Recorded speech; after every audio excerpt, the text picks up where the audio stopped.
김철수 당신 맞아? 이게 무슨 말도 안 되는 소리야 당신. 당신 죽었잖아. 10년 전에 내가 뼈가루까지 뿌려줬잖아. 여러분, 기막혀서 말이 안 나옵니다. 저는 오늘 죽은 남편 제사상에 올릴 문어를 사러 갔다가 10년 전 죽었다던 제 남편을 시장 바닥에서 잡았습니다. 송도 빌딩 세 채를 가진 300억 자산가가 된 제 눈앞에서 죽은 줄 알았던 남편이 생선을 팔고 있었습니다. 그런데 더 기막힌 건 바로 그 다음이었습니다. 아저씨 왜 그러세요? 야, 이 여자 누구야? 너랑 무슨 사이야? 죽은 척 사라졌던 남편, 그리고 그 곁을 지키는 새파랗게 젊은 여자. 설마 10년 동안 딴 살림이라도 차렸던 걸까요? 오늘 이 기막히고 처절한 사연의 진실을 전부 공개합니다. 사연 시작하기 전에 무료로 할 수 있는 구독과 좋아요 부탁드립니다. 따스여운을 찾아주신 소중한 분들께 기쁨과 행복이 가득하시길 바랍니다. 오늘 아침 저는 송도 펜트하우스 43층 창가에 서 있었습니다. 비 내리는 도시가 발밑에 펼쳐져 있었죠. 창밖으로 센트럴파크 호수가 보였고 저 멀리 인천대교가 흐릿하게 서 있더군요. 유리창에 비친 제 모습을 봤습니다.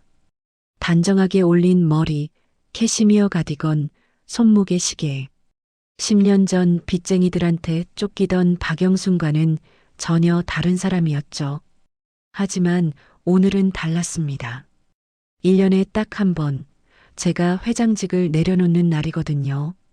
바로 10년 전 죽은 남편의 제삿날이었습니다. 거실 한가운데 놓인 제사상을 돌아봤습니다. 하얀 국화꽃, 제가 손으로 깎은 사과와 배는 이미 올려져 있었어요. 그런데 상 한가운데 문어 자리만 덩그러니 비어 있더군요. 회장님, 문어는 김 실장 시켜서 사오라 하시지. 집사 김 선생이 걱정스러운 얼굴로 말했습니다. 이 빗길에 직접 가시게요? 저는 이미 외출복으로 갈아입고 있었어요. 아니야, 내가 직접 갈 거야. 마지막 가는 길에 배불리 못 먹인 게 한이 돼서 남편이 살아생전 문어 삶은 걸 얼마나 좋아했는지 제삿날만큼은 제 손으로 고르고 싶었습니다. 검은색 벤츠를 타고 송도대교를 건넜습니다. 창밖 풍경이 점점 달라지더군요. 반짝이는 유리 건물들이 사라지고 낡은 상가들이 나타났어요. 다리 하나로 두세 개가 연결되어 있다는 게 묘했습니다. 송도는 제가 일궈낸 성공이었고 소래포구는 제가 버티고 살아온 삶의 흔적이었죠. 차가 소래포구 주차장에 멈춰 섰을 때 한숨이 나왔어요. 10년 전 남편과 함께 이곳에서 장사하던 시절이 떠올랐거든요. 차 문을 열었습니다. 훅 끼쳐오는 비릿한 냄새.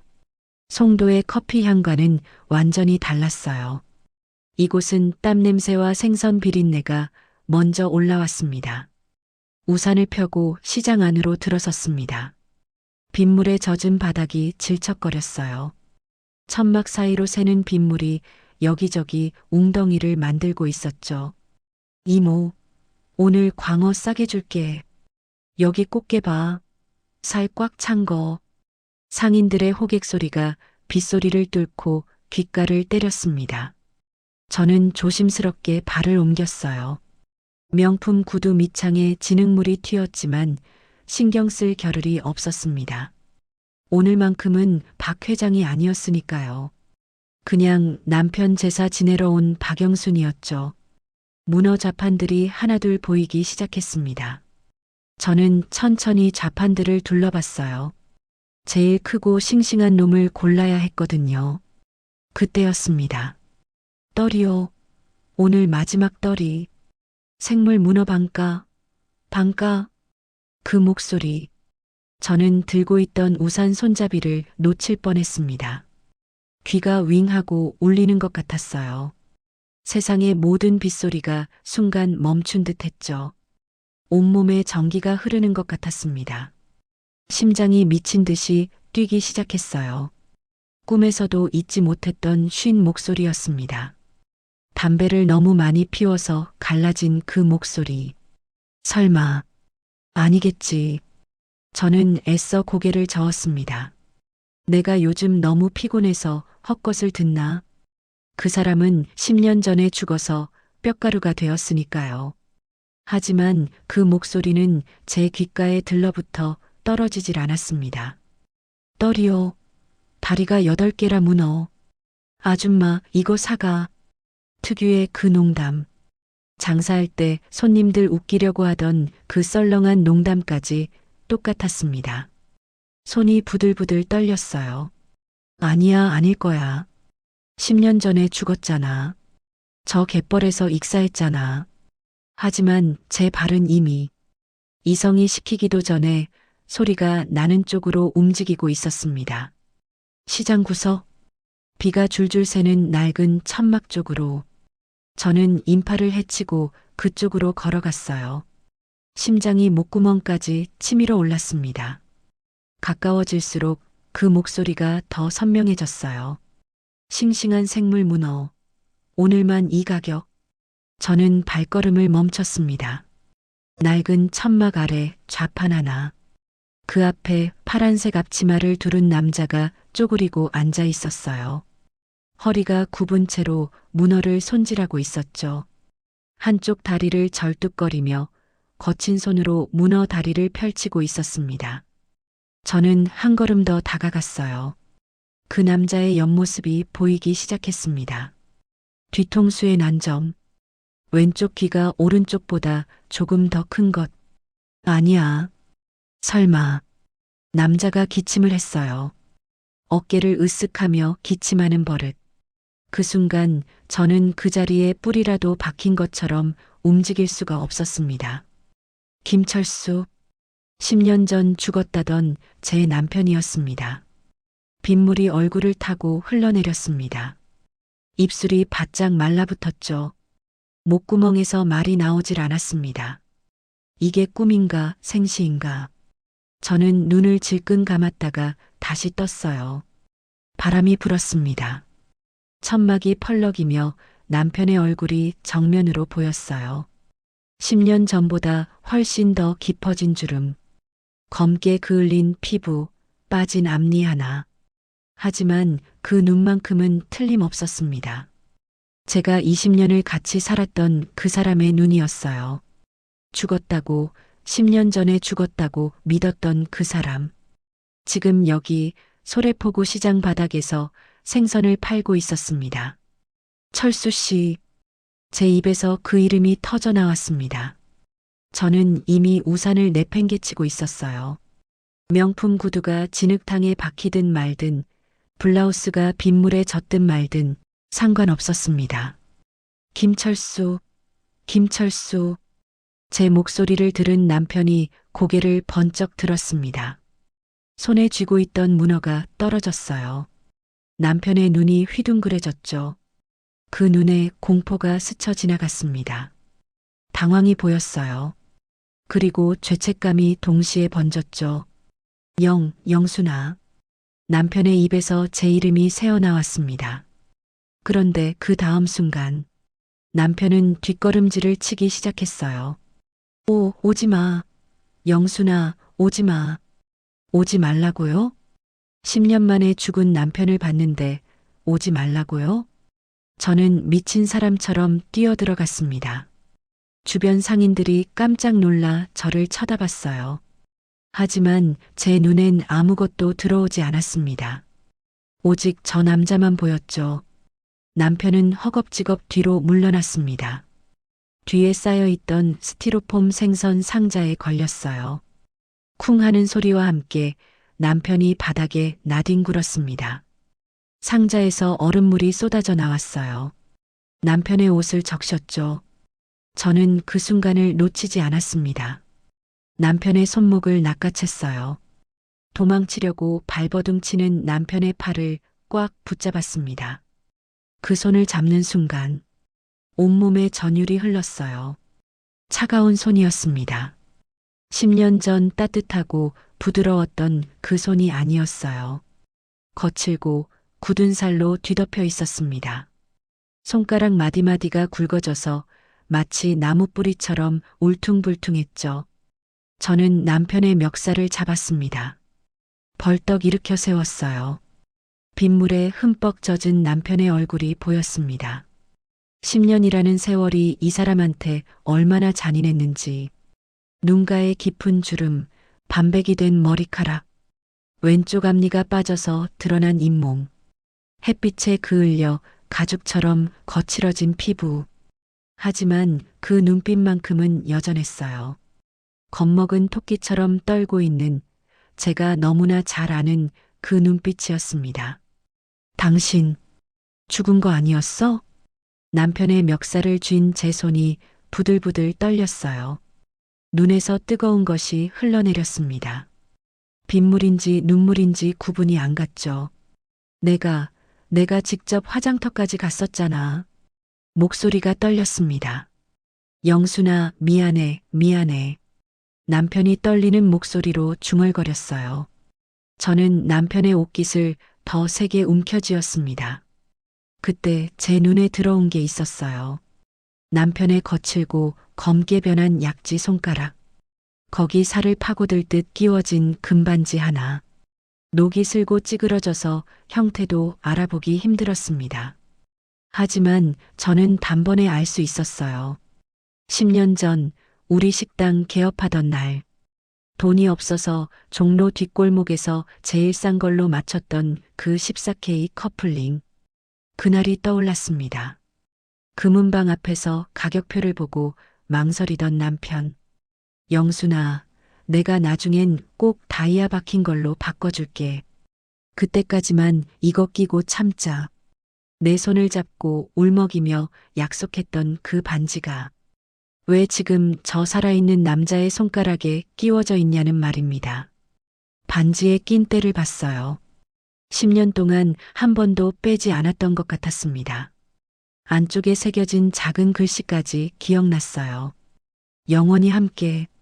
얼마나 웃긴 말입니까? 영원히 함께라고 새겨놓고 혼자 죽은 척하고 떠나버린 주제에. 이게 뭐야, 이게. 저는 남편의 손을 잡았습니다. 그 반지를 가리키며 소리쳤어요. 당신 죽었잖아.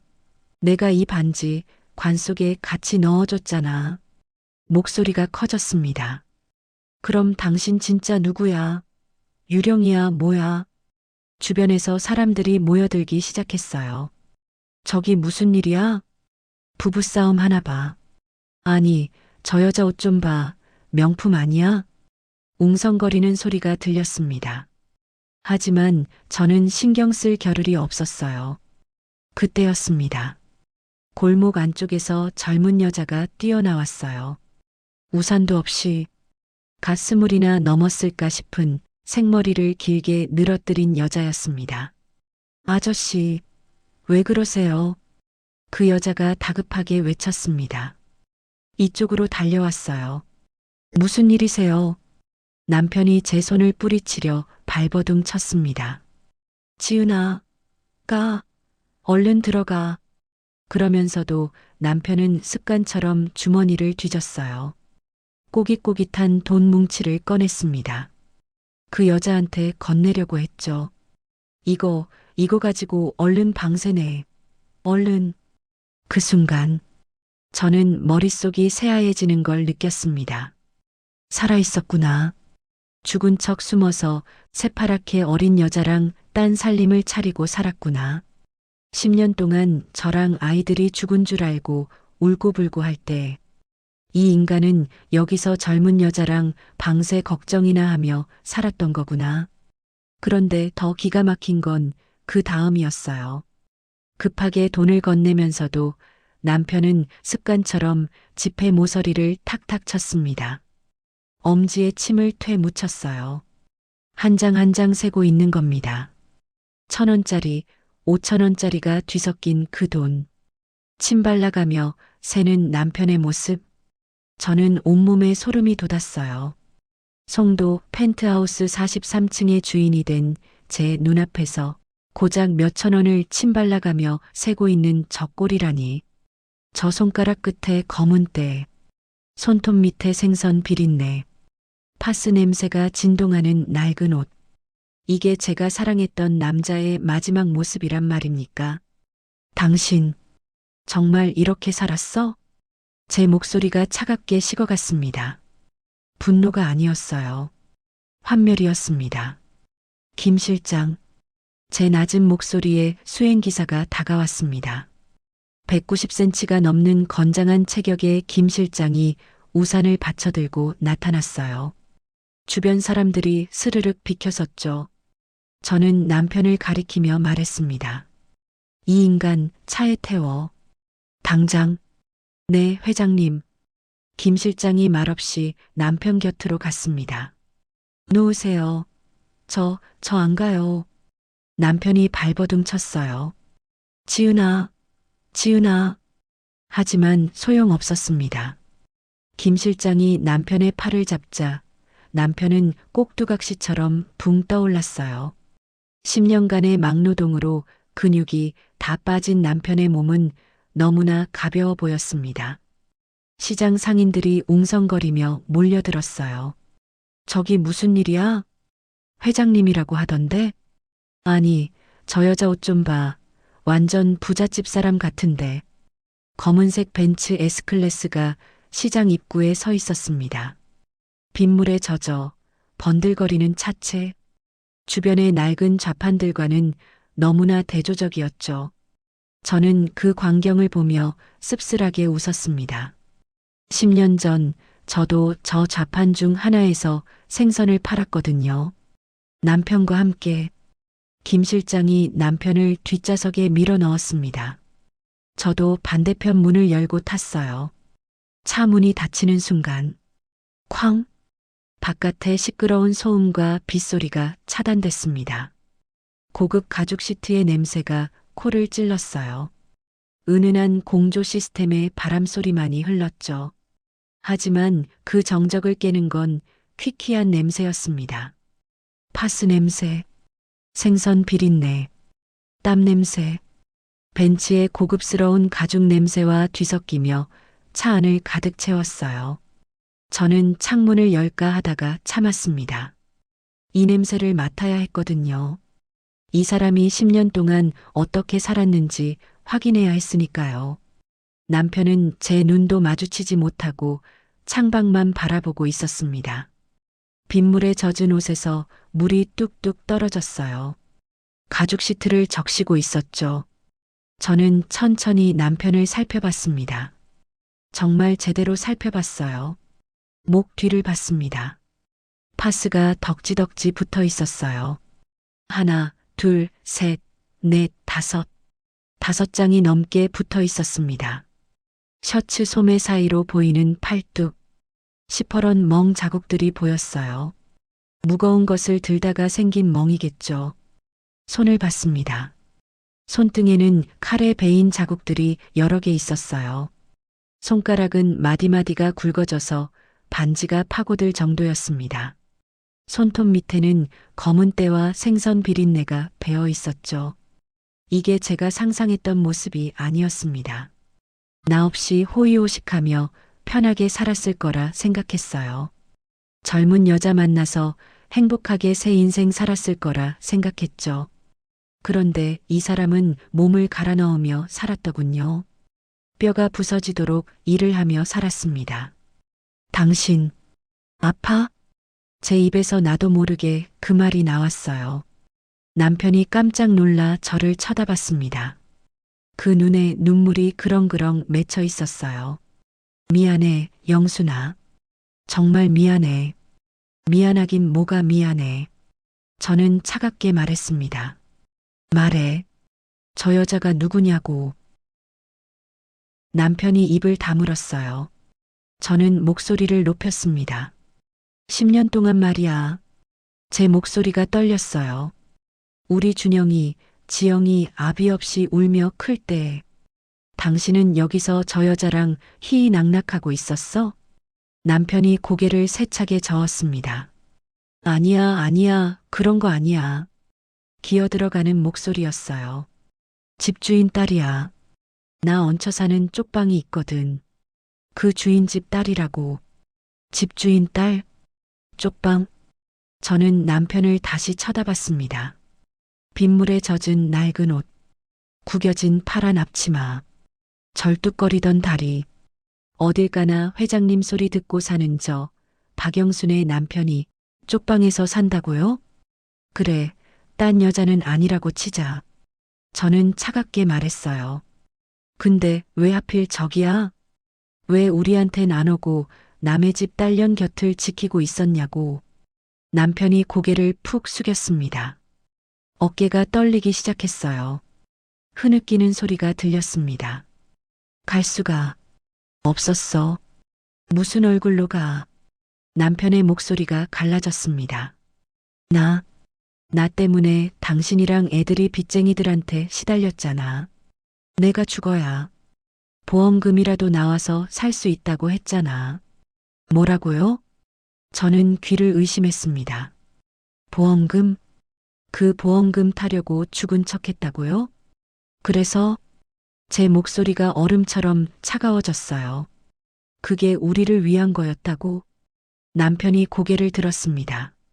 눈물 범벅이 된 얼굴로 저를 쳐다봤어요. 당신도 그 돈 받아서 빚 갚았잖아.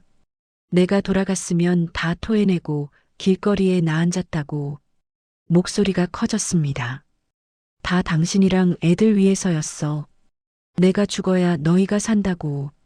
그 순간 저는 웃음이 나왔습니다. 비웃음이었죠.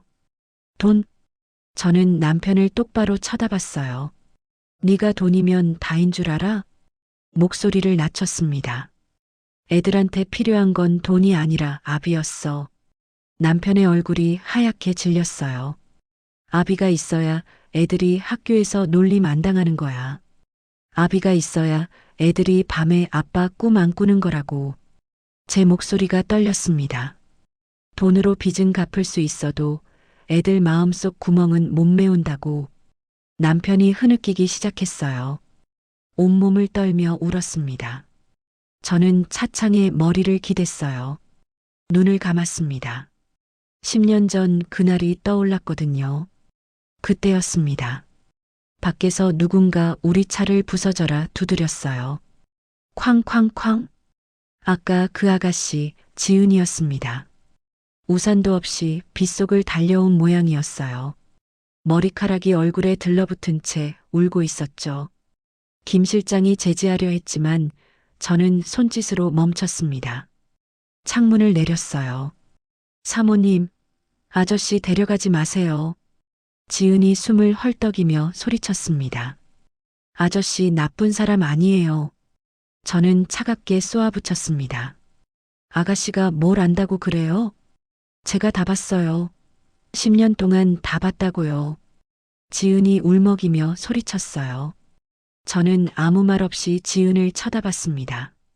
빗물이 지은의 얼굴을 타고 흘러내렸어요. 눈물인지 빗물인지 구분이 안 갈 정도였죠. 아저씨, 술 한 잔, 도박 한 번 안 했어요. 지은의 목소리가 떨렸습니다. 돈 생기면 허튼 데 안 쓰고 다 모으기만 했다고요. 맨날 통장 보면서 중얼거리셨어요. 이게 모이면 애들한테 줄 수 있을까? 이게 모이면 영순이한테 사과할 수 있을까? 제 가슴이 철렁 내려앉았습니다. 매일 밤마다 지은이 흐느끼기 시작했어요. 가족들 보고 싶다고 우셨어요. 자기는 죄인이라 못 간다고. 쪽방 구석에서 울기만 했어요. 저는 창문 너머로 지은을 바라봤습니다. 이 아가씨는 진심으로 남편을 걱정하고 있었어요. 저희 아버지 돌아가시고 나서 지은이 눈물을 닦으며 말했습니다. 아저씨가 아버지처럼 잘해주셨어요. 아버지 돌아가시고 빚쟁이들이 찾아올 때마다 아저씨가 막아주셨어요. 전기세, 수도세 끊긴다고 하면 본인 밥값 털어서 대신 내주셨다고요. 그런데 정작 본인은 지은의 목소리가 갈라졌어요. 파스 붙이고 진통제 먹고 다리 절뚝거리면서도 매일 시장 나가셨어요. 제발, 우리 아저씨 미워하지 마세요. 그 말을 듣는 순간 눈앞이 캄캄해지더군요.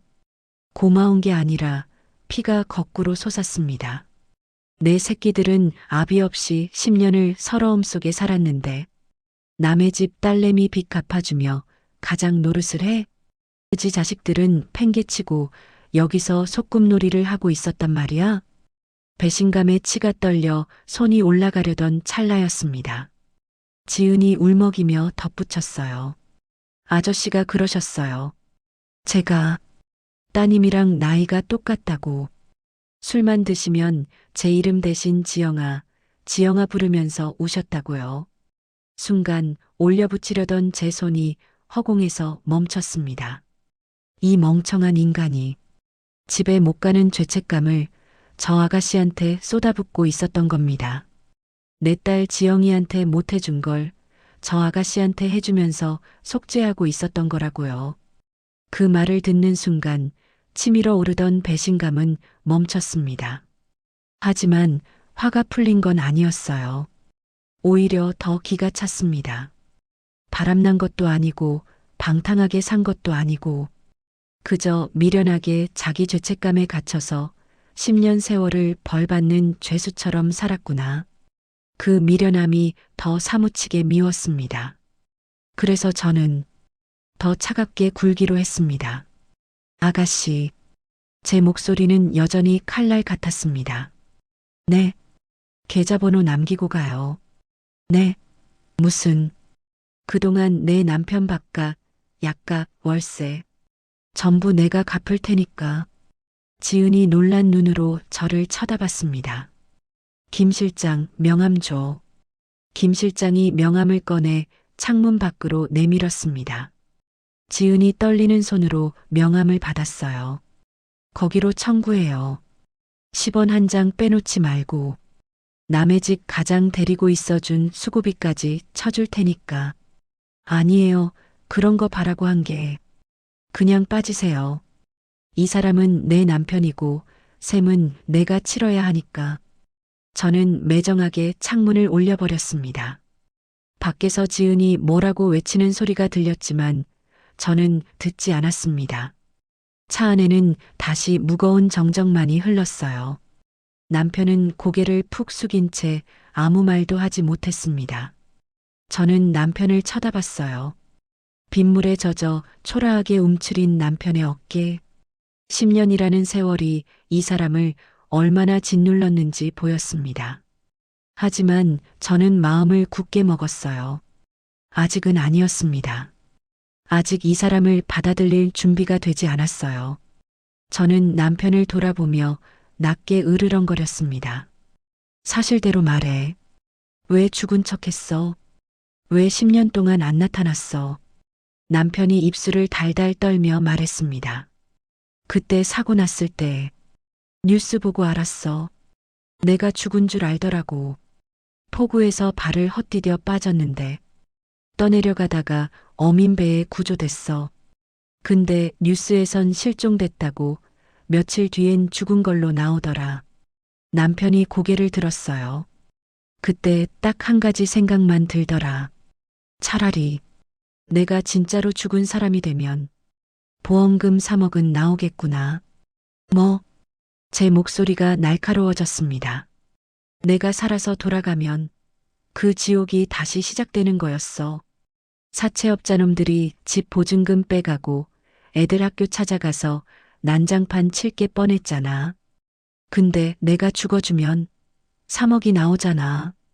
그 돈이면 빚 갚고 당신이랑 애들 맘 편히 살 수 있잖아. 그래서 못 갔어. 너희 살리려고. 내가 죽어준 거야. 남편의 눈에서 눈물이 주르륵 흘러내렸습니다. 기가 막혔습니다. 멍청하고 미련하고 답답해서 가슴을 치고 싶었어요. 그래서 제 목소리가 얼음처럼 차갑게 식었습니다. 그게 우리를 위한 거였다고? 그깟 3억? 보험금? 제 목소리가 떨렸어요. 애들한테 필요한 건 죽은 아빠의 돈다발이 아니라 살아있는 아빠의 따뜻한 품이었다고. 10년 동안 돈 때문에 아비 없이 큰 애들 생각은 안 해봤어? 남편이 고개를 떨구었습니다. 어깨가 들썩이며 울기 시작했어요. 지영이 초등학교 졸업식 날, 저는 계속 말했습니다. 다른 애들은 다 아빠랑 사진 찍는데 혼자 구석에서 울고 있었어. 중학교 들어가서 아빠 없다고 놀림 당할 때, 선생님한테 전화 와서 상담하러 갔을 때, 그때 당신 어디 있었어? 미안해. 미안해. 내가 잘못했어.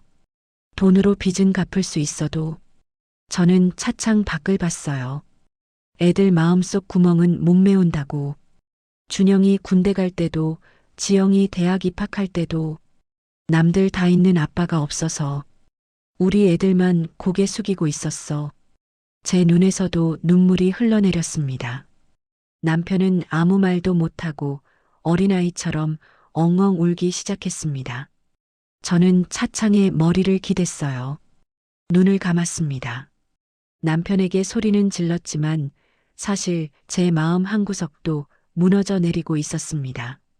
10년 전 그날이 떠올랐기 때문입니다. 남편의 사망보험금 통장을 들고 은행 창구에 앉아 빚을 갚던 날, 검은 상복을 입고 눈이 퉁퉁 부은 채로 앉아 있었죠. 창구 직원이 서류를 내밀었어요. 여기 사인하시고 도장 찍어주세요. 저는 떨리는 손으로 도장을 찍었습니다. 쿵! 3억 입금 확인됐습니다. 그 순간 제 심장이 멎는 것 같았어요. 3억? 남편의 목숨값이 3억이었습니다. 이걸로 사채 먼저 갚으시는 거죠? 직원이 물었어요. 저는 고개를 끄덕였습니다. 네. 빚부터 갚아야죠. 직원이 서류를 정리하며 무심하게 말했습니다. 그래도 보험금이라도 타셔서 다행이시네요. 빚은 다 정리됐습니다. 그 말에 저는 고개를 들었어요. 직원이 도장을 돌려주며 덧붙였습니다. 이제 정말 혼자 되셨네요. 힘내세요. 그 말이 비수처럼 제 가슴에 꽂혔습니다. 네, 다행이죠. 남편 죽어서 돈 생겼으니, 이제 빚 갚고 살 수 있으니. 그런데 왜 이렇게 가슴이 아픈 걸까요? 저는 은행을 나와 사채업자 사무실로 갔어요.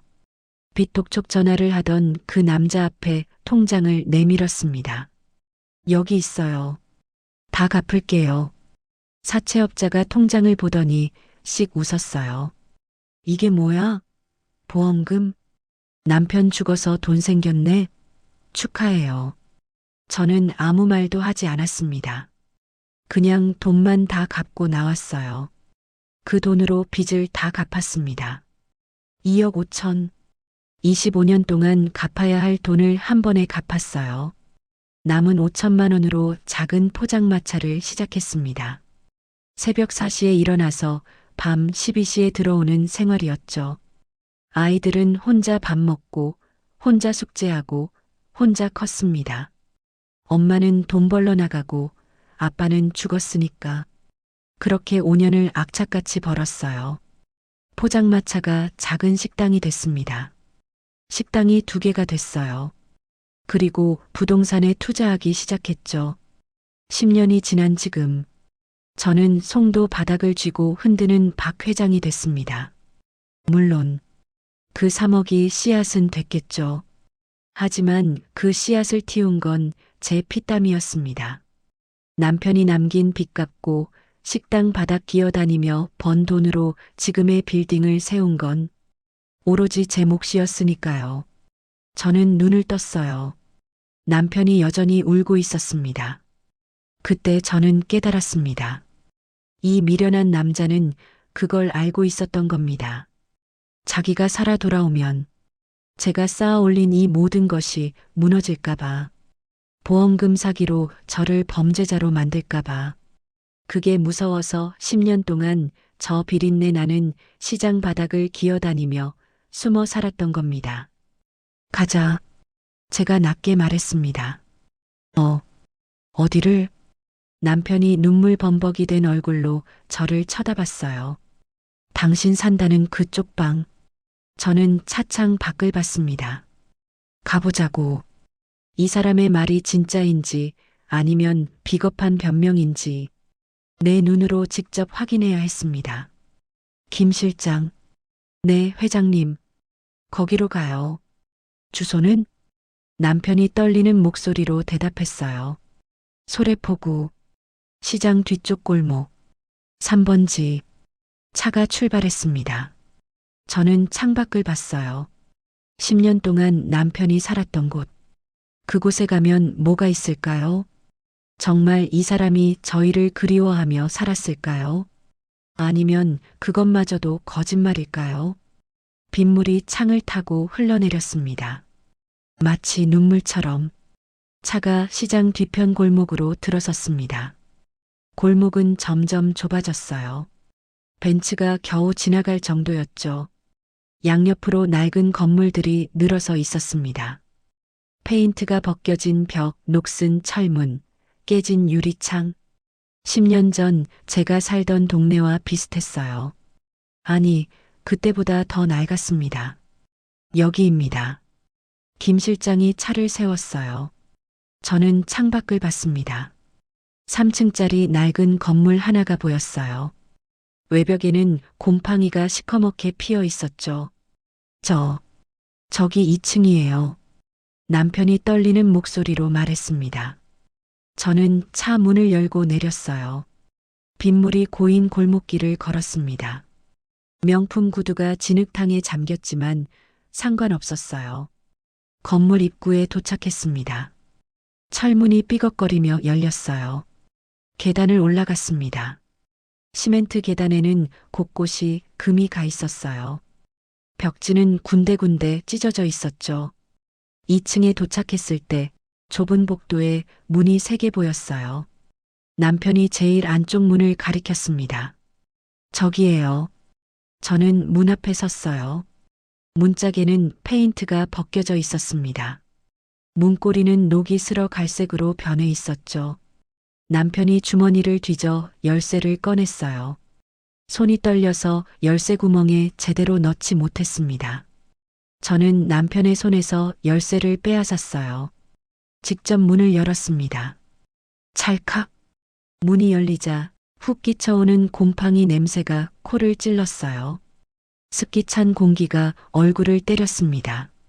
방은 너무 좁았습니다. 한 사람이 겨우 누울 만한 크기였어요. 작은 창문 하나, 형광등 하나. 그게 전부였습니다. 구석에 이불 한 채가 개켜져 있었어요. 낡은 이불이었습니다. 벽 한쪽에는 작은 선반이 있었어요. 라면 몇 개, 컵라면 몇 개가 놓여 있었습니다. 그리고 바닥 한 구석.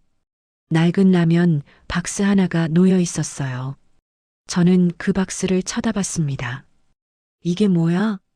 남편이 황급히 제 앞을 막아섰어요. 아무것도 아니야. 보지 마. 저는 남편을 밀쳤습니다. 남편이 벽에 부딪혔어요. 박스를 열었습니다. 그 순간 제 손이 멈췄습니다.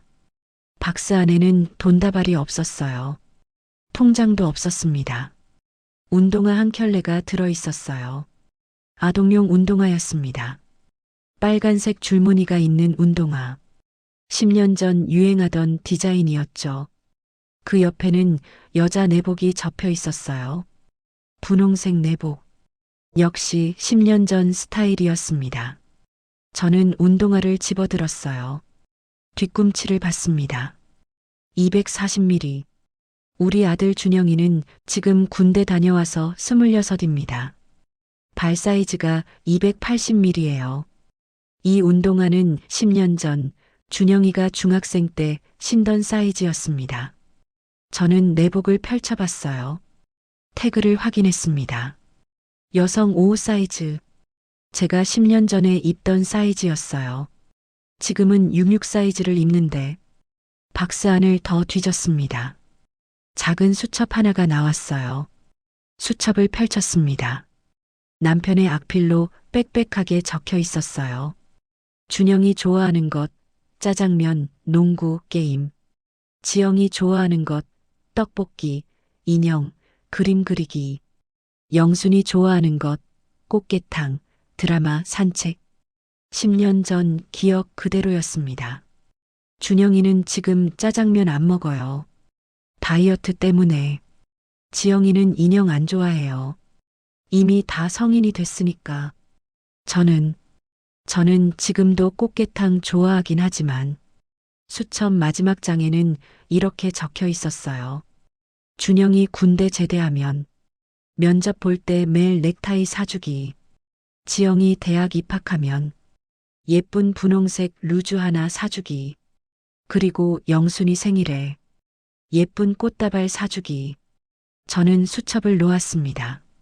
손이 부들부들 떨렸어요. 그리고 폭발했습니다. 이 멍청한 인간아. 제 목소리가 좁은 방 안에 울렸어요.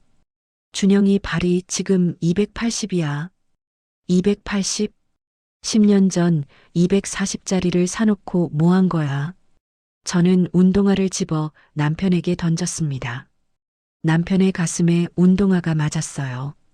지영이, 지금 22이야. 대학 입학한 지가 언젠데. 벌써 3학년 헛내기라고. 제 목소리가 갈라졌습니다. 10년 동안 여기서 이걸 모으고 있었어? 이게 다 무슨 소용이야. 남편이 바닥에 주저앉았어요. 고개를 푹 숙였습니다. 찾아갈 용기는 없었으면서 저는 소리쳤습니다. 이딴 걸 사모으면서 위로받았어? 자기 혼자 착한 사람 된 것처럼 살았어? 눈물이 왈칵 쏟아졌어요. 애들이 아빠 보고 싶어서 울 때, 내가 밤새 일하다 쓰러질 때, 당신은 여기서 이딴 거나 사모으고 있었냐고. 저는 박스를 들어 올렸어요. 바닥에 내던졌습니다. 쾅! 박스가 엎어지며 안에 있던 물건들이 쏟아져 나왔어요. 운동화, 내복, 수첩, 그리고 작은 꽃다발 하나. 좋아였습니다. 플라스틱 장미꽃. 저는 그 꽃다발을 쳐다봤어요. 이게 뭐야? 남편이 떨리는 목소리로 대답했습니다. 당신 생일 선물이야. 당신 생일이 5월 14일이잖아. 매년 사놨어. 언젠가 줄 수 있을까봐. 저는 그 꽃다발을 집어들었어요. 플라스틱 장미꽃 3송이. 시장에서 3,000원이면 살 수 있는 조화였습니다. 제 눈에서 눈물이 뚝뚝 떨어졌어요. 이 미련한 인간아. 제 목소리가 갈라졌습니다. 이렇게 우릴 그리워했으면 왜 안 왔어? 왜 한 번도 안 왔냐고. 저는 주저앉았습니다. 바닥에 무릎을 꿇었어요. 쏟아진 물건들을 쳐다봤습니다. 사이즈 안 맞는 운동화, 유행 지난 내복, 10년 묵은 메모, 시들지 않는 플라스틱 꽃. 이게 남편이 10년 동안 모은 전부였습니다. 저는 그 물건들을 하나하나 집어들었어요. 운동화를 가슴에 안았습니다. 이 사람은 이미 벌을 받았구나. 10년 동안 이 비좁은 쪽방에서 매일 밤 가족을 그리워하면서 사이즈 안 맞는 선물을 사모으면서 한 번도 찾아갈 용기를 내지 못한 채 이미 충분히 벌을 받았구나. 저는 남편을 쳐다봤어요. 남편도 울고 있었습니다. 더 이상, 제가 말했습니다. 더 이상 이 꼴 못 보겠어. 저는 일어났어요. 손에 묻은 먼지를 털었습니다. 일어나. 남편이 고개를 들었어요. 일어나라고. 제 목소리는 차가웠습니다. 나가자. 영순아. 이쪽 방에서 썩지 말고. 저는 고개를 돌렸어요. 나가자고. 남편이 떨리는 손으로 바닥을 짚고 일어섰습니다. 저는 박스 안에 물건들을 다시 담았어요. 하나하나 조심스럽게 넣었습니다. 이거 가져가. 저는 박스를 남편에게 내밀었어요. 당신이 10년 동안 모은 거니까. 당신이 들고 가. 남편이 박스를 받아들었습니다. 두 손으로 꼭 안았어요. 저는 문을 열고 나갔습니다. 남편이 뒤따라 나왔어요. 복도를 걸어 내려갔습니다. 계단을 내려갔어요. 밖으로 나왔습니다. 비는 그쳤지만 하늘은 여전히 잔뜩 흐려 있었어요. 차가 기다리고 있었습니다. 김 실장이 문을 열어줬어요. 저는 남편을 쳐다봤습니다. 남편이 박스를 안은 채 차에 탔어요. 저도 탔습니다. 차 문이 닫혔습니다. 김 실장. 네, 회장님. 시장으로 가요. 네. 차가 출발했습니다. 저는 창밖을 봤어요. 남편은 박스를 무릎 위에 올려놓고 가만히 앉아 있었습니다. 10년. 이 사람은 10년 동안 저쪽 방에서 우리를 그리워했습니다. 하지만 한 번도 찾아올 용기를 내지 못했어요. 비겁하고 미련한 사람입니다. 그래도 끝까지 우릴 잊지는 않았습니다. 그거면 됐는지도 모르겠습니다. 차가 다시 시장 앞에 섰습니다. 저는 창밖을 봤어요. 여전히 사람들로 붐비는 시장이었습니다. 남편의 좌판은 그대로 있었어요. 아무도 건드리지 않았더군요. 문어들이 얼음 위에 놓인 채 그대로 있었습니다. 저는 남편을 쳐다봤어요. 남편은 박스를 무릎에 올려놓은 채 고개를 숙이고 있었습니다. 김 실장. 네, 회장님. 저는 차에서 내렸습니다. 남편도 박스를 안고 따라 내렸어요. 시장 상인들이 저희를 쳐다봤습니다. 수군거리는 소리가 들렸어요. 저 여자 아까 그 사람 아니야? 벤츠 타고 온 여자. 저는 남편의 좌판 앞에 섰습니다. 문어, 갑오징어, 조기가 얼음 위에 놓여 있었어요. 김 실장. 제가 말했습니다. 여기 있는 생선 싹 다 사. 네, 회장님.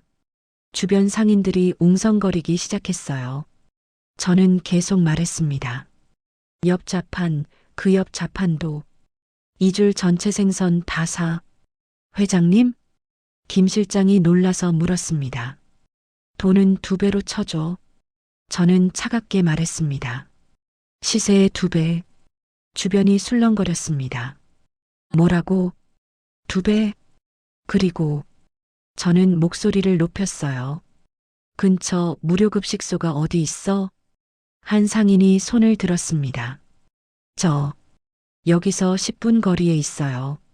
거기 전화번호 알아요? 네, 알아요. 지금 전화해서 트럭 보내라고 해줘요.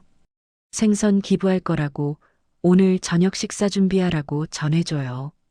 상인이 황급히 전화를 걸기 시작했어요. 김 실장이 다가왔습니다. 회장님, 전부 사시면 얼마나? 상관없어. 저는 손을 저었습니다. 계산하고 영수증 다 챙겨. 네, 회장님. 김 실장이 움직이기 시작했습니다. 상인들에게 돈을 건네기 시작했어요. 상인들이 웅성거렸습니다. 대박이다. 누구야, 저 여자? 저는 남편을 돌아봤어요. 남편은 멍하니 서 있었습니다. 박스를 꼭 안은 채, 당신, 제가 말했습니다. 남편이 고개를 들었어요. 오늘부로 장사 접는 거야. 남편의 눈이 커졌습니다. 10년 동안 시장 바닥에서 기어다니며 살았으면 됐어. 저는 남편의 좌판을 가리켰습니다. 마지막 날은 멋있게 끝내. 영순아. 기부자 이름은? 저는 김 실장을 불렀습니다. 김철수로 해. 네, 회장님. 남편이 떨리는 목소리로 물었어요. 무슨 소리야, 영순아? 듣기 싫어. 저는 고개를 돌렸습니다. 당신이 10년 동안 이 시장에서 무시당하며 살았잖아. 마지막 날만큼은 사장님처럼 나가라고. 그때 무료급식소 트럭이 도착했습니다. 직원들이 우르르 내렸어요. 여기서 전화하셨어요? 한 직원이 물었습니다. 김 실장이 대답했어요. 네, 저희가 생선 기부하겠습니다. 어머, 감사합니다. 직원들이 놀라며 인사했어요. 오늘 저녁 식사 어르신들 300분 드시는데 이렇게 많은 생선이 오다니. 직원들이 생선을 트럭에 싣기 시작했습니다. 문어, 갑오징어, 조기, 고등어, 광어. 상인들 좌판의 생선이 하나둘씩 트럭으로 옮겨졌어요. 기부잡은 성함이. 직원이 물었습니다. 저는 남편을 밀었어요. 대답해. 남편이 떨리는 목소리로 말했습니다. 김철수입니다. 감사합니다. 김철수님. 직원이 고개를 깊이 숙였어요. 어르신들이 정말 좋아하실 거예요. 오늘 저녁 삼치구이 해드릴 수 있겠어요. 다른 직원이 신나서 말했습니다. 주변 상인들이 박수를 치기 시작했어요. 짝짝짝. 김철수 씨 멋있네. 대단해. 남편이 얼떨떨한 표정으로 서 있었습니다. 박수 소리가 점점 커졌어요. 저는 남편을 쳐다봤습니다. 남편의 눈에서 눈물이 흘러내리고 있었어요. 10년 동안 이 사람은 시장 바닥에서 무시당하며 살았습니다. 불쌍한 사람, 병신, 저 양반 다리 절뚝거리네. 그런 말들을 들으며 10년을 견뎠어요. 하지만 오늘만큼은 이 사람 이름이 크게 불렸습니다. 감사하다고, 멋있다고. 남편이 고개를 숙였어요. 어깨가 들썩였습니다. 저는 남편을 붙잡았습니다. 울지 마. 남편이 고개를 들었어요. 당신 마지막 날인데. 저는 남편의 앞치마를 벗겼습니다. 파란색 앞치마를 바닥에 던졌어요. 마지막 날만큼은 당당하게 나가라고. 저는 제 핸드백에서 손수건을 꺼내 남편의 얼굴을 닦아줬어요. 눈물을, 땀을, 비린내를 닦아냈습니다. 이제 장사 안 해도 돼. 제가 말했습니다. 그만해도 돼. 남편이 흐느꼈습니다. 영순아, 따라와. 저는 남편의 팔을 잡았습니다. 차로 걸어갔어요. 김 실장이 문을 열어줬습니다. 제가 말했습니다. 남편이 박스를 안은 채 차에 탔어요. 주변 상인들이 여전히 박수를 치고 있었어요. 김철수 씨 수고하셨어요. 잘 사세요. 남편이 창밖을 봤습니다. 손을 들어 인사했어요. 저는 그 모습을 쳐다봤죠. 10년 동안 바닥을 기었던 사람이 마지막 날만큼은 고개를 들고 있었어요. 김 실장. 네, 회장님. 국밥집으로 가. 국밥집이요? 10년 전 자주 가던 곳이야.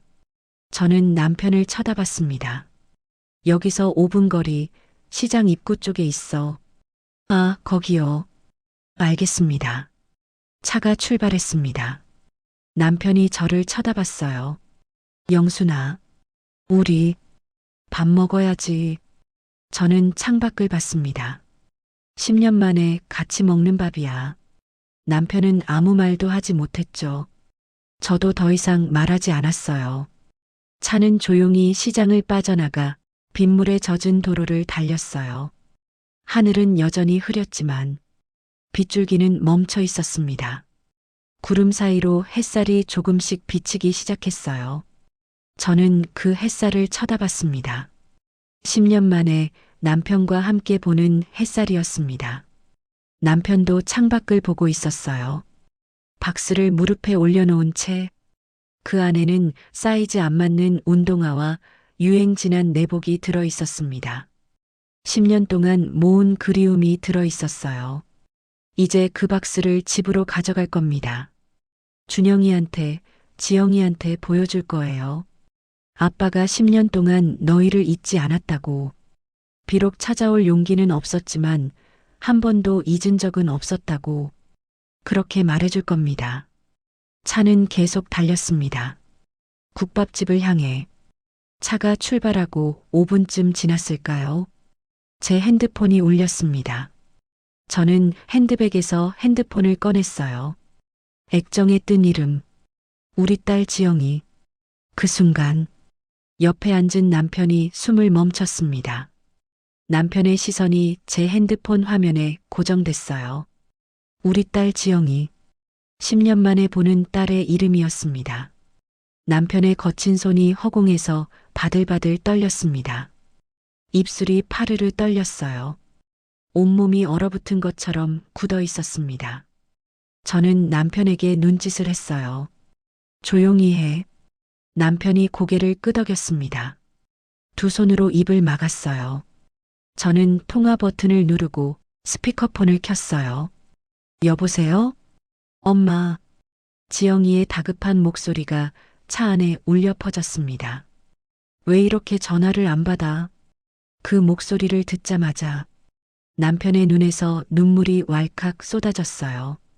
빗길에 무슨 일 생긴 줄 알고 얼마나 걱정했는지 알아? 지영이의 목소리가 떨렸습니다. 상 다 차려놨는데 엄마만 안 오니까? 운전 조심하고. 엄마, 제발 조심해서 와. 엄마가 잘못될까봐 울먹거리는 딸의 목소리였습니다. 그 목소리를 들으며 남편이 입을 틀어막았어요. 새어나오는 통곡을 막으려고 자기 주먹을 입안으로 구겨 넣으며 고개를 숙였습니다. 자기가 없는 10년 동안 딸아이가 얼마나 불안 속에 살았는지 확인한 겁니다. 엄마까지 잃을까봐 전전긍긍하며 컸을 내 새끼. 남편의 어깨가 미친 듯이 들썩거렸어요. 저도 목이 메었습니다. 하지만 참았어요. 지영아. 제가 떨리는 목소리를 꾹 눌렀습니다. 응, 엄마. 어디야? 금방 오지? 지영아. 저는 한 번 더 딸의 이름을 불렀습니다. 제사상 치워라. 지영이가 당황한 목소리로 물었어요. 무슨 소리야? 상 다 차려놨는데. 향 끄고. 저는 또박또박 말했습니다. 지방 태워버려.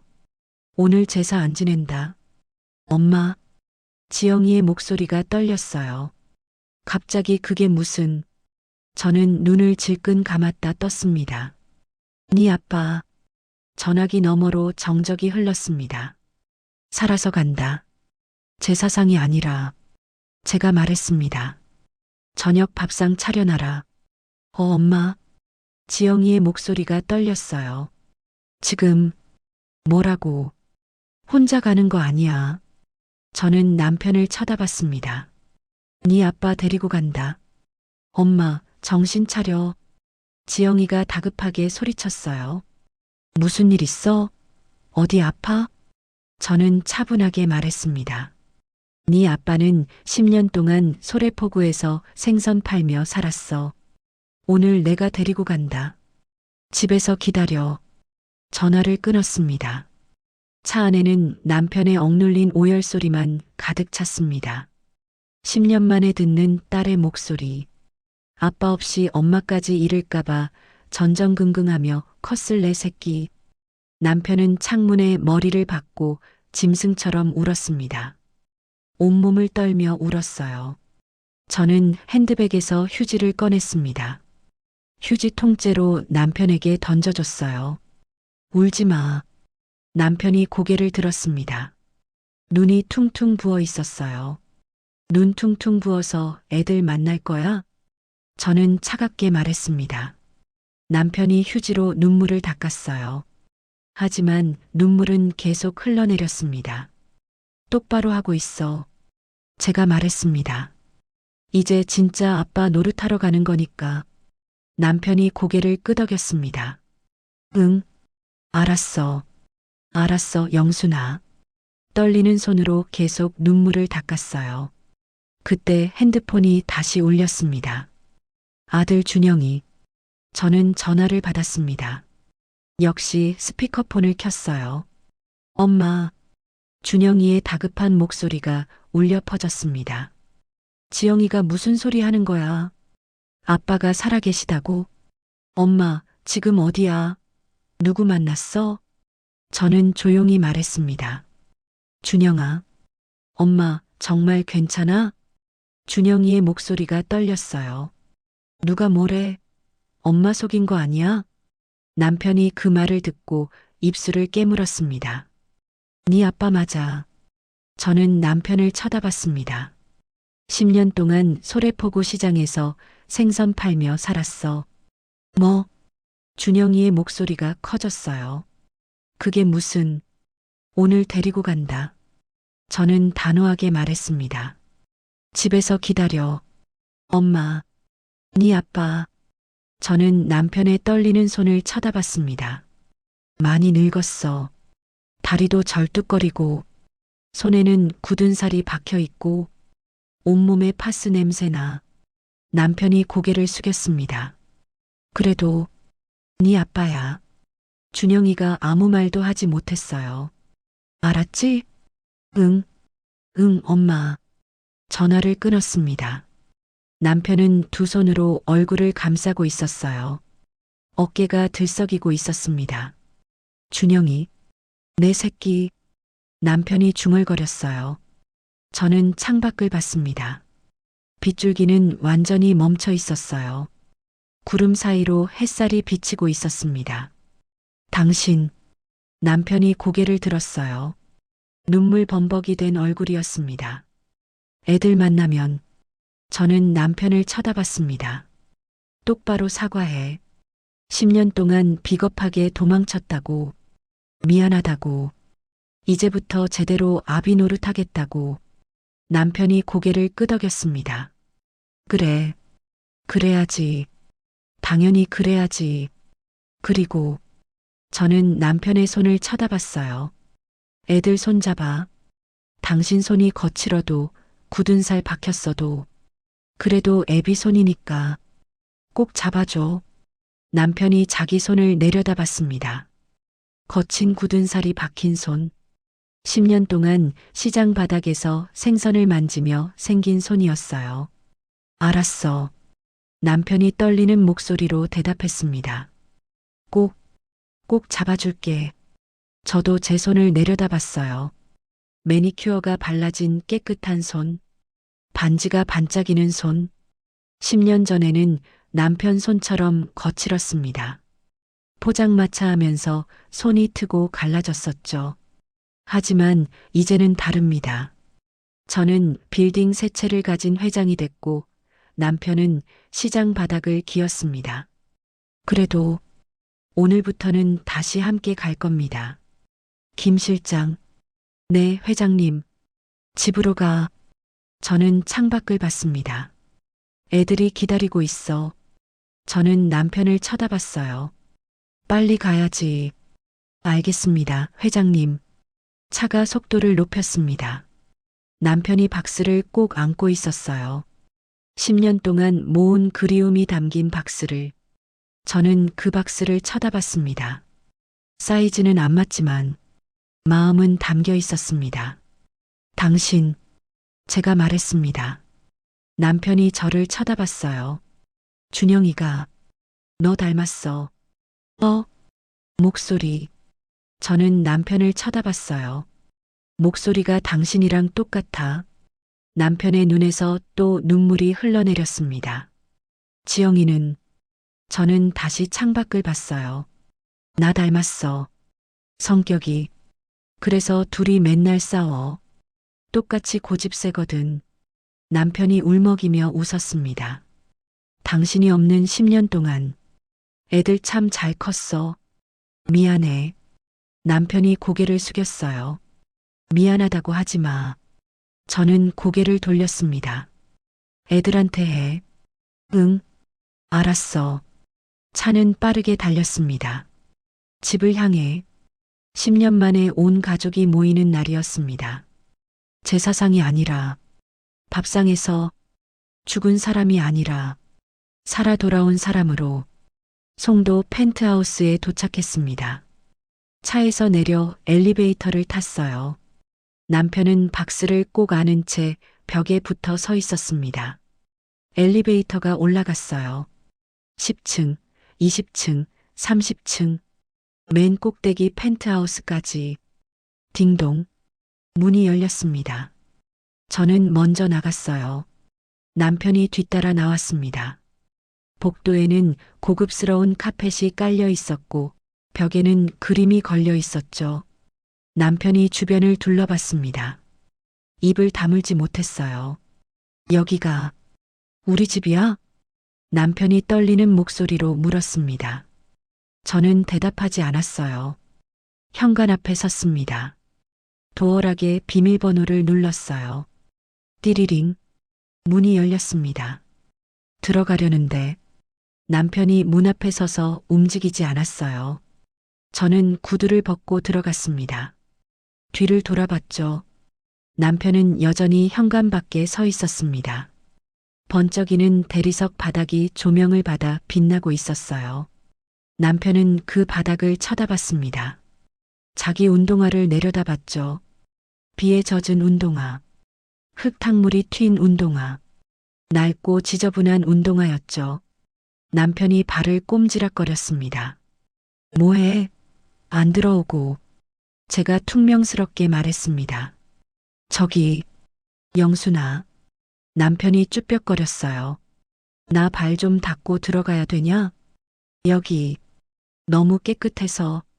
그 모습에 가슴이 욱신거렸습니다. 자기 집인데, 자기가 목숨 걸고 지킨 가족들이 사는 집인데, 마치 남의 집에 온 도둑고양이처럼 눈치를 보고 있었습니다. 잔소리 말고 들어와. 저는 소리쳤어요. 김 실장, 저 양반 슬리퍼 내줘. 김 실장이 현관 신발장에서 슬리퍼를 꺼냈습니다. 남편 앞에 놓아줬어요. 남편이 조심스럽게 운동화를 벗고 슬리퍼를 신었어요. 그리고 천천히 안으로 들어왔습니다. 대리석 바닥을 밟는 남편의 발걸음이 떨리고 있었어요. 거실로 들어갔습니다. 넓은 거실, 높은 천장, 커다란 창문 너머로 보이는 송도 야경. 남편이 멍하니 서 있었습니다. 박스를 안은 채 그때였습니다. 거실 안쪽에서 다급한 발소리가 들렸어요. 엄마, 지영이었습니다. 뒤이어 준영이도 천천히 걸어 나왔어요. 아이들은 거실로 들어오다 멈춰 섰습니다. 현관 쪽에 서 있는 남편을 봤죠. 10년 만에 보는 아빠. 하지만 기억 속에 듬직한 아빠가 아니었습니다. 다리를 절고 파스 냄새 나고 비에 젖은 늙은 노인의 모습이었어요. 잠시 숨막히는 정적이 흘렀습니다. 지영이가 입을 틀어막았어요. 아빠, 눈이 커졌습니다. 진짜 아빠야? 남편은 고개도 들지 못했습니다. 지영아, 준영아, 떨리는 목소리였어요. 준영이가 팔짱을 끼며 비스듬히 섰습니다. 눈시울은 붉어졌는데 입으로는 가시 돋친 말을 뱉더군요. 진짜 우리 아빠 맞아요? 준영이의 목소리가 차가웠어요. 어디서 닮은 사람 데려온 거 아니에요? 피검사부터 해야 하는 거 아니냐고. 준영아, 제가 소리쳤습니다. 하지만 남편이 손을 저으며 말렸어요. 괜찮아. 괜찮아, 영순아. 남편은 아들의 원망 섞인 눈빛을 그대로 받아냈습니다. 힘없이 고개를 끄덕였어요. 그래, 맞아. 남편의 목소리가 갈라졌습니다. 내가 못나서 아빠 같지도 않지. 10년 동안 뭐 했냐고 물어볼 자격도 없어. 미안하다. 준영아. 그때 지영이가 와락 달려들었습니다. 남편의 그 더러운 파카, 비린내 나는 가슴팍에 얼굴을 묻었어요. 아빠. 지영이가 소리쳤습니다. 왜 이제 왔어? 왜 이제 왔냐고. 지영이가 남편의 가슴을 주먹으로 퍽퍽 쳤습니다. 어린애 같은 울음소리가 아니었어요. 가슴 깊은 곳에서 터져나오는 비명 같은 울음이었습니다. 남편은 차마 딸을 안지도 못했습니다. 허공에 손을 띄운 채 울기만 했어요. 미안하다. 냄새날 텐데. 남편이 울먹였습니다. 아빠가 미안해. 지영아, 아빠 지저분해. 지영이가 더 세게 끌어안으며 소리쳤어요. 아니야. 아빠 냄새나. 옛날이랑 똑같은 아빠 냄새난다고. 그 말에 뒤에 서 있던 준영이도 고개를 돌렸습니다. 눈물을 훔쳤어요. 남편이 떨리는 손으로 지영이 등을 쓰다듬었습니다. 미안하다. 미안해. 저는 그 모습을 쳐다봤어요. 눈물이 흘러내렸습니다. 10년. 10년 만에 우리 가족이 다시 모였습니다. 현관 센서 등이 꺼졌다 켜졌다를 반복했어요. 마치 우리 가족의 지난 10년처럼 위태롭게 깜빡거리고 있었습니다. 준영이가 천천히 다가왔어요. 남편 앞에 섰습니다. 아빠, 준영이가 말했습니다. 응, 준영아. 10년. 준영이의 목소리가 떨렸어요. 10년 동안 뭐 했어요? 미안하다. 준영아. 사과는 나중에 해요. 준영이가 눈물을 닦았습니다. 일단 씻고 와요. 냄새나요. 남편이 고개를 숙였어요. 저도 아빠 안을 건데. 준영이가 말했습니다. 깨끗하게 씻고 와요.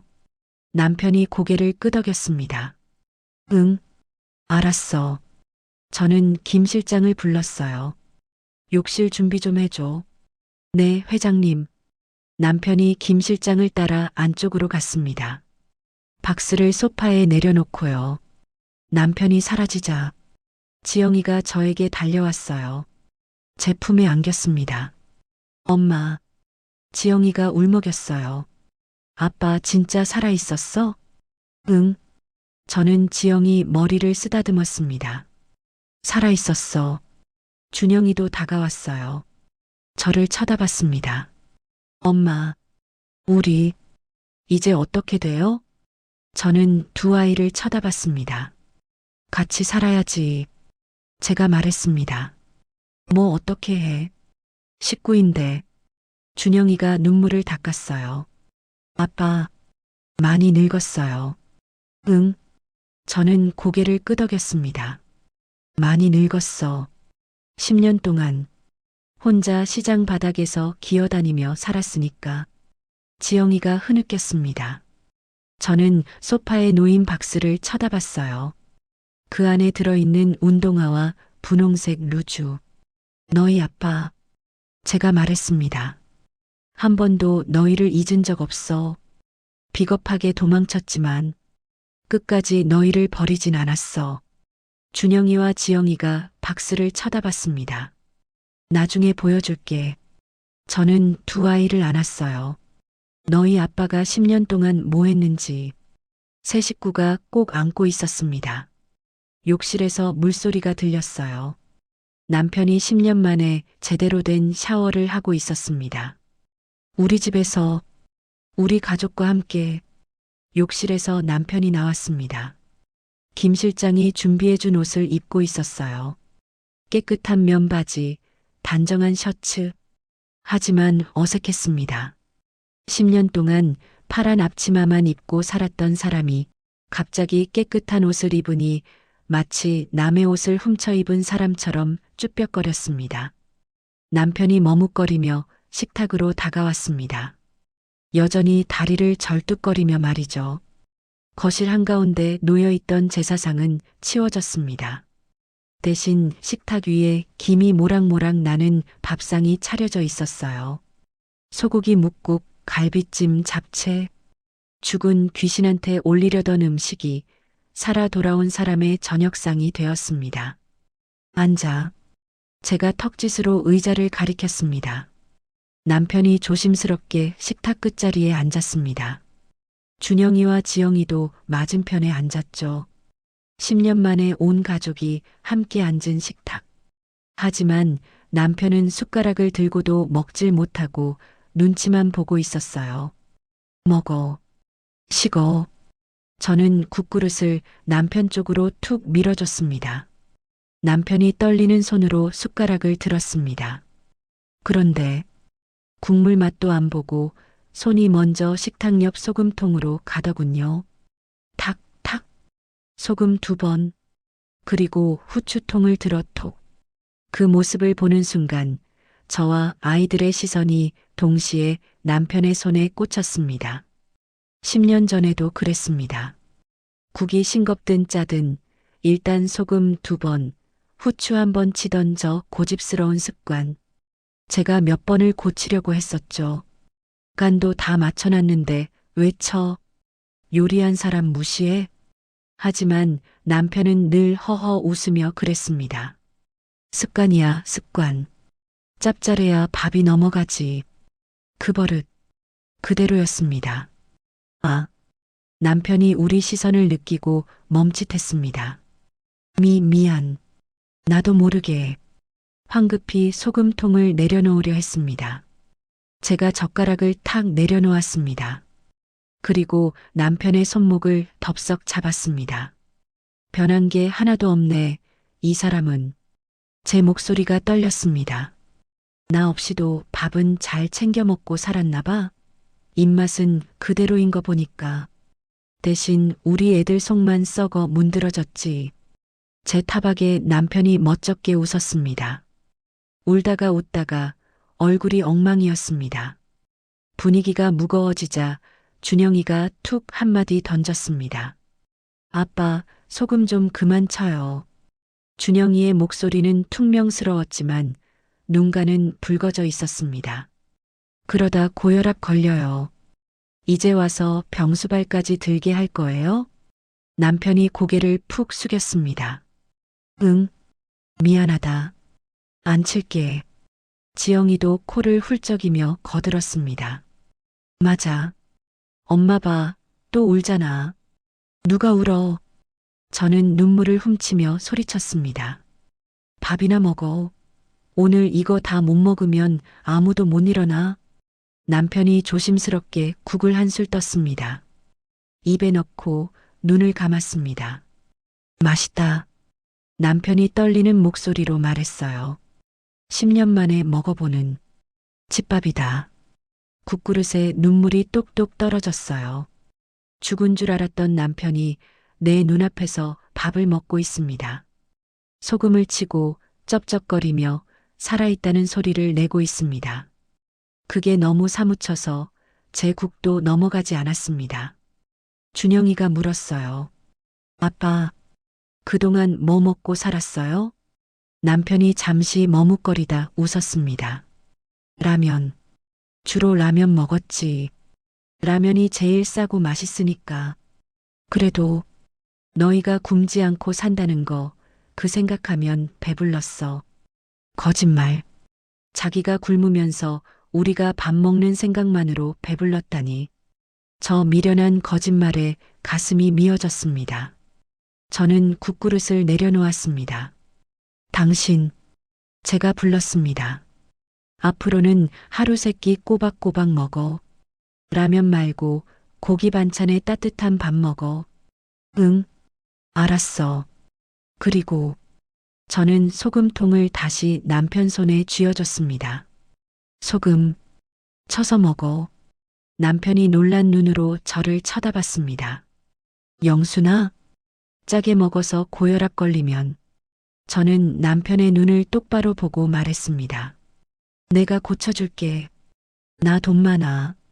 당신 병원비, 수술비, 약값. 내가 다 댈 수 있어. 사실은 압니다. 짜게 먹으면 안 된다는 거. 하지만 지금 이 사람에게 필요한 건 저염식 식단이 아니라 제발 눈치 좀 그만 보라는 제 허락이었습니다. 그러니까 눈치 보지 말고 당신 입맛대로 먹어. 10년 동안 눈치 보며 살았으면 됐잖아. 남편의 입술이 파르르 떨렸습니다. 영순아, 먹어. 어서. 남편이 울면서 국을 떠먹기 시작했습니다. 짭짤한 국물에 눈물까지 섞여 더 짰을 텐데도 남편은 세상에서 제일 맛있는 밥처럼 허검지겁 먹었습니다.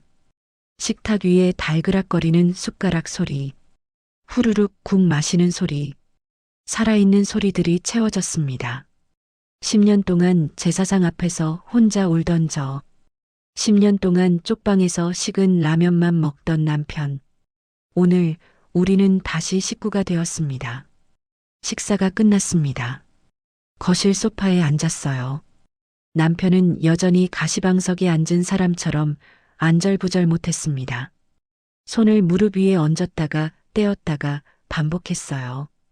그러더니 주머니를 뒤적거리더군요. 아까 시장에서 꺼내려다 만 그 돈뭉치. 비와 땀에 젖어 눅눅해진 1,000원짜리, 5,000원짜리들을 꺼냈습니다. 그리고 또 습관처럼 엄지에 침을 퇴 묻혀서 세려고 하더군요. 그 모습을 본 준영이가 인상을 찌푸리며 말했습니다. 아빠, 흉하게 뭐 하는 거야? 침 좀 묻히지 마요. 남편이 멈칫하더니 그 구겨진 돈을 테이블 위에 조심스럽게 올려놓았습니다. 이거, 남편의 목소리가 떨렸어요. 얼마 안 되지만 생활비에 보탰어라. 가장이 빈손으로 와서 면목이 없다. 송도 펜트하우스 거실 테이블 위에 놓인 꼬질꼬질한 몇만 원. 그게 이 남자가 10년 동안 목숨 걸고 지킨 자존심이었습니다. 저는 그 젖은 돈을 집어들었습니다. 한 장 한 장 펼쳐봤어요. 1,000원짜리, 5,000원짜리. 땀과 빗물에 젖어 구겨진 돈. 이거, 제가 말했습니다. 계약금이야. 뭐? 남편이 눈을 크게 떴어요. 당신, 오늘부로 내 운전기사야. 저는 그 돈을 제 핸드백에 넣었습니다. 이게 계약금이고, 영순아, 평생 계약이야. 저는 남편의 눈을 똑바로 쳐다봤습니다. 중도 해지 없어? 남편의 눈에서 눈물이 흘러내렸습니다. 당신 죄가 돈으로 갚을 생각 마. 제가 말했습니다. 평생 내 운전기사 하면서 몸으로 갚아. 내가 가자면 가고, 서라면 서고, 기다리라면 기다려. 내 옆에 딱 붙어서 1분 1초도 떨어지지 마. 중간에 또 도망가면 저는 남편을 쏘아봤어요. 그땐 진짜 제 사상 차려버릴 줄 알아. 제 단호한 협박에 남편이 울면서 웃었습니다. 알았어. 회장님, 남편이 말했어요. 아니 여보, 평생 죽을 때까지 당신 기사할게. 준영이가 피식 웃으며 거들었습니다. 아빠 안전운전이나 해요. 엄마 태우고 사고 나면 큰일 나요. 지영이도 웃었어요. 맞아. 엄마 회사 벤츠 긁으면 월급으로 못 갚아요. 남편이 아이들을 보며 멋쩍게 웃었습니다. 저는 창밖을 봤어요. 송도의 야경이 화려하게 빛나고 있었습니다. 10년 전 빚쟁이들한테 쫓기던 밤, 저는 이 야경을 보며 맹세했었죠. 꼭 성공해서 저 불빛 속에 살 거야. 그리고 해냈습니다. 저 화려한 불빛들의 주인이 됐어요. 하지만 그 불빛 속에서 저는 혼자였습니다. 아무리 화려한 야경도 옆에 사람이 없으면 의미가 없더군요. 당신, 제가 말했습니다. 남편이 저를 쳐다봤어요. 당신이 잘해서 데려온 거 아니야. 남편이 고개를 숙였습니다. 그래도 저는 한숨을 쉬었어요. 끝까지 우릴 버리진 않았잖아. 그거면 됐어. 남편의 눈에서 눈물이 흘러내렸습니다. 고맙다, 영순아. 남편이 떨리는 목소리로 말했어요. 다시 받아줘서 저는 대답하지 않았습니다. 그냥 창밖을 보고 있었어요. 미안하다. 남편의 목소리가 떨렸습니다. 10년 동안 혼자 두고 가서 미안하다는 말로 끝날 일이 아니야. 제가 차갑게 말했습니다. 알아. 남편이 고개를 끄덕였어요. 그래서 평생 갚을게. 저는 돌아섰습니다. 남편을 쳐다봤어요. 잘 생각했어. 제가 말했습니다. 평생이야. 남편이 제 손을 잡았습니다. 거친 굳은 살이 느껴졌어요. 응, 알았어. 평생 당신 곁에 있을게. 저는 남편의 손을 꽉 잡았습니다. 10년 전에는 이 손이 부드러웠습니다. 하지만 지금은 나무 껍질처럼 거칠었어요. 그래도 괜찮았습니다. 이 손이 10년 동안 우릴 위해 일했다는 증거니까요. 준영이가 일어섰습니다. 엄마, 저 방 갈게요. 응, 가. 지영이도 일어섰어요. 저도요.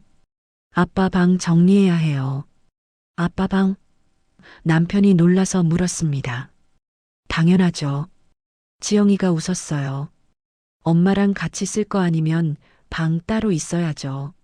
남편이 저를 쳐다봤습니다. 저는 고개를 돌렸어요. 아이들 방 옆에 작은 방 있어. 거기 있어. 응. 고맙다. 아이들이 방으로 들어갔습니다. 거실에는 저와 남편만 남았어요. 남편이 창밖을 봤습니다. 여기 정말 높네. 43층이야. 우리 여기까지 왔구나. 남편이 감탄했어요. 내가 여기까지 온 거야. 저는 차갑게 말했습니다. 당신은 시장 바닥에 있었잖아. 남편이 고개를 숙였습니다. 그래도 저는 남편의 손을 잡았어요. 이제는 같이 가야지. 남편이 고개를 들었습니다. 눈물이 그득했어요. 당신이 운전기사 하면 제가 말했습니다. 나는 옆에 타.